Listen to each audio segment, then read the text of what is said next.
Craig Anderson your starting goaltender? Well, he's looking good in practice, but got to go back now. Got to go back and really figure out where he is. I mean, his mind, his body. Pierre, I think, said that every practice he's gotten better. So now he's gotten better, but now it's really, where is it at? So are we getting closer? Oh yeah. Is it tomorrow? Maybe he's backing up. Maybe it's the next day. Maybe we'll see. I'll go down now and make sure that we know exactly where we're at. It is ultimately his decision. That's why.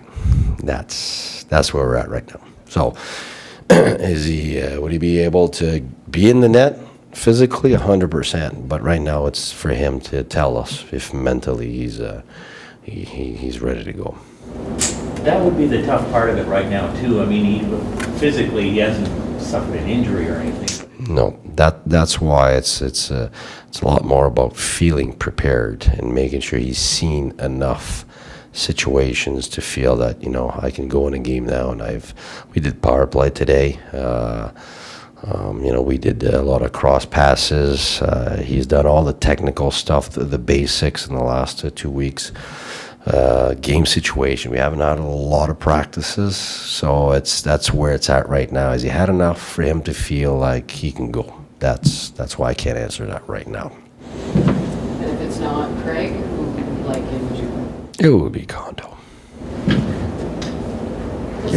What's key for you guys tomorrow after you come out with the win last night and gain some confidence? But how important is it tomorrow to sort of get back right to that structure? Well, right now, when you look, there's two things. There's our team, there's the opponent, and with our team, we got to keep the same mentality of managing the puck better in the first period. And we managed it better at the other team's blue line yesterday, but when we look at the video, we didn't manage it as good as we could in our D zone. So it wasn't a D zone coverage problem. It's when we got the puck, we threw it around a few times and got a penalty because kind of first time I ever see that cross ice outside the ice. We want to avoid those. So a few giveaways in our zone that we don't want to give in the first period, and that usually comes when a little lack of confidence. You're having a tough stretch. Whoops! All of a sudden you manage it. But the first thing that really goes is that managing the puck, and we had talked about the blue line managing from the offensive zone. It was better, but we can be even better, and we can certainly be better managing it in our zone. That's on our side. On the other side, we're meeting probably the hottest team in the NHL right now. So, just like when Washington came in, they were the hottest team in the NHL. So we're going to have to be at our very, very best. Does it bode well for you? You mentioned, I think it was earlier this week, how your team seems to have played better against teams that were maybe considered stronger or better points standing lines. That's plastic. Yeah, that's no good. There you go. Yeah, we've our players have been up to the challenge on many occasions against really good teams, which shows the type of character, which shows the resiliency of us, whether we're trailing or so. In that regard. Important games against tough opponents. For some reason, guys have really gotten up for those. Normalcy has probably been harder for us, and it won't be the case tomorrow, so that's good. You know, a lot of success, and this team hasn't had a lot of success over a few extra years in afternoon games, and even California this year didn't go very well. What can you do different for afternoon games? Well, to me, it's a mindset. If you see it differently, it's going to be different. If you don't see it differently, it's no different.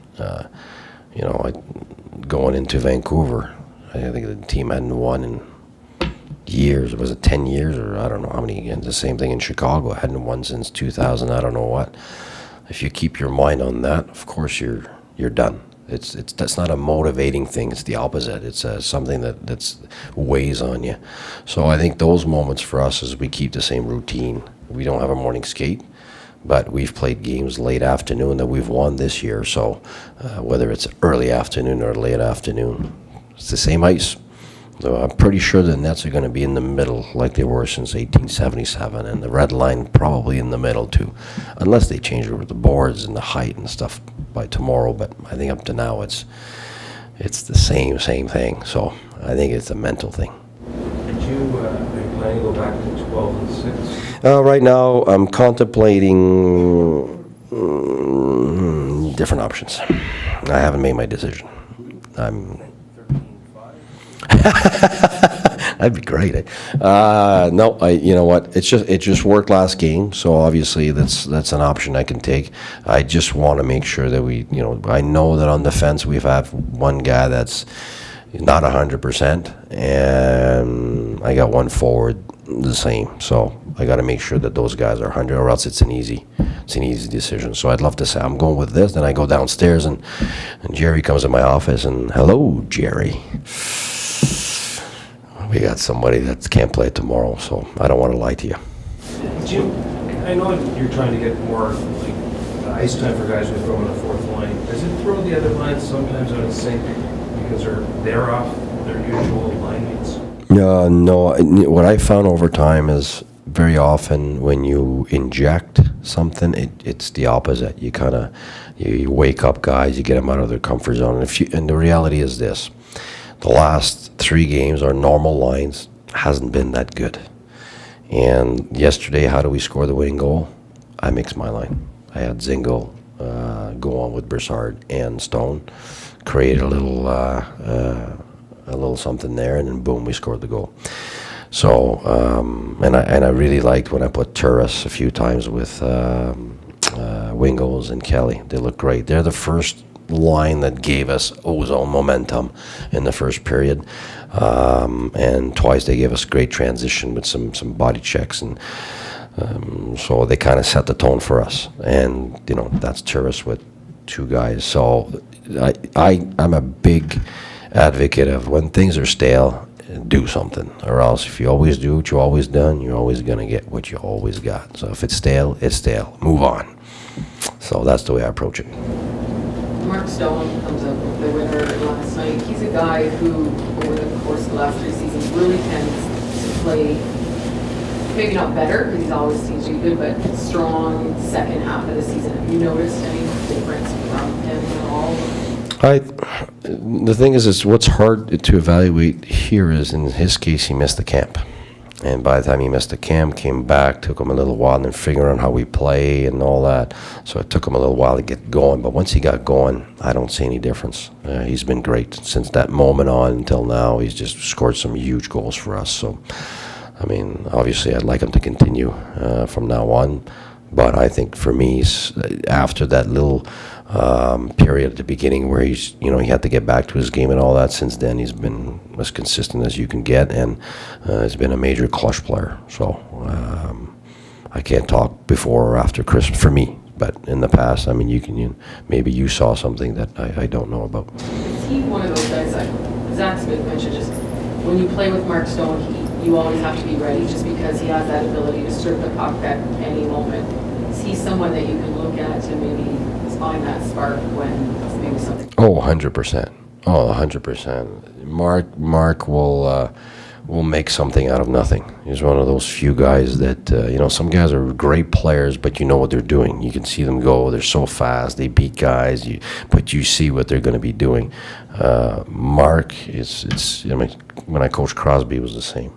Those guys they look this way, and all of a sudden it's right on your stick, and you're all surprised. And I totally understand what Smitty was saying. Like those are high-end minds. Those are the high-end hockey IQs that you don't see a lot of around, even at the NHL level. And he's definitely got that high-end hockey IQ, and he picks so many pucks off players that it's not just when he has it; it's when he doesn't have it, and all of a sudden, whoops, he's got it, and I got it. So that's obviously a gigantic strength, and that's why I see him as a real high-end player. And he's had some major character goals and moments when we really needed it and tough.